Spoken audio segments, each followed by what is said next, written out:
Welcome back to Talking Planning for the second episode of the Talking Planning podcast. My name is Thomas and I am a transport planner, and the last few years have taught me quite a lot. The importance of transport planning and urban and regional planning is so crucial to the future of local towns, states, and of course, Australia. With economic recovery the priority of most state governments right now, the role of planning and transport is more important than ever. Growth in Western Sydney, the 2032 Olympics, a resurgence in regional living, environmental activism, and an ageing population are just some of the key considerations that will shape planning and transport into the future. Today's episode is something I've been wanting to do for quite a while, and I want to talk a bit more about Australia's transport culture.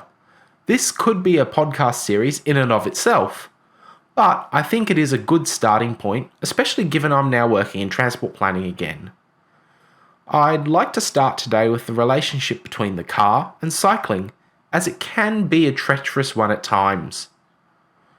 There's no escaping that most of Australia's towns and cities have evolved around the car, and we design much of our environment around cars and not people. This is not a new observation, and since the 1970s, people have realised that this isn't necessarily a good thing.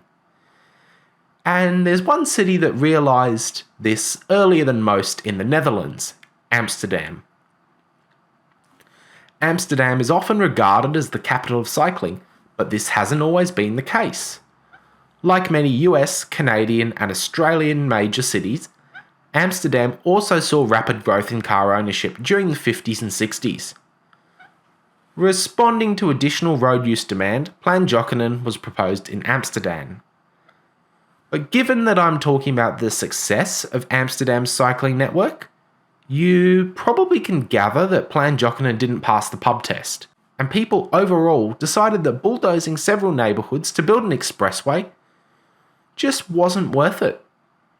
Not Just Bikes does a great summary video, which you should go and check out to learn more. The link is in the description if you're watching this video on YouTube. And through this sort of process of trial and error when Plan Jokkinen didn't go according to plan, the Dutch started to learn a few fundamentals to traffic design. Number 1, build it and they will come also applies to increase traffic congestion. Number 2, adding more lanes is only going to strengthen that first point.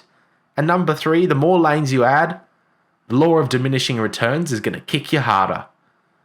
And because Amsterdam said no to bulldozing several suburbs to build a freeway, they needed an alternative to move lots of people. And this alternative came on 2 wheels.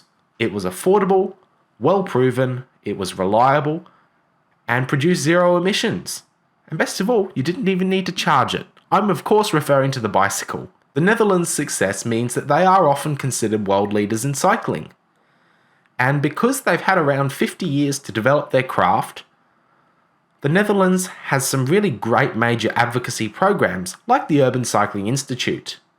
And to be clear, it's not like cars don't exist in Amsterdam, they still certainly exist. It's just cars are put in their place. And people think a little bit more carefully about how they get places, as they've sort of realised that a 5 metre long 2-ton block of plastic and metal shouldn't be the default way for one person to get around. One thing though that I do have a bone to pick with is that the advocacy work that these agencies do is great, but I think somewhere in the delivery the message gets a bit lost because it just isn't resonating with the suburban SUV driving families that are so typical outside of the Netherlands. So I want to try a slightly different approach to this subject. Amsterdam has normalised cycling to the point where most people don't think twice about hopping on a bicycle to commute to work, grab their groceries, or go and visit family and friends. Cycling is as normal to Amsterdam residents as getting in a 2-ton SUV to commute to work, pick up the groceries, or go visit family and friends is for most Australians. Now, my stance on driving has changed somewhat since moving to parks, as the distances between towns and cities and having coverage only sort of bus services makes driving a necessary evil for some tasks. But as a compact regional town, many things are well within walking distance, and I enjoy walking to work, picking up the groceries on the walk home, and being able to go to the pub without needing to worry about an expensive rideshare or taxi just to get home.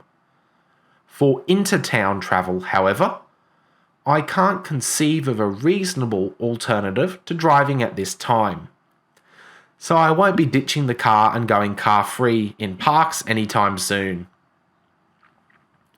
But what about cycling? How could that fit in? And how could it work well in regional towns like parks? So at the moment, I don't actually have a bicycle. It's up in Brisbane. But judging by how few bicycles I see around town, it starts to lead me towards a conclusion, and that is that cycling in Australia is a bit like horse riding. It's seen as something reserved for enthusiasts. It is still a common sight to see people cycling, particularly in groups on a Saturday morning on their expensive road bikes, and afterwards you'll see them parked on a line alongside a cafe while the riders are sitting after their leisure ride having breakfast or brunch. And this behaviour has become a little infamous over the years, and it's gained a variety of nicknames, probably the most well known of which is mammals, middle-aged men in lycra. I think a lot of people have opinions on that topic, and I'm not necessarily going to go through it in this video, but there's certainly some judgment that is going to be reserved on that topic at times.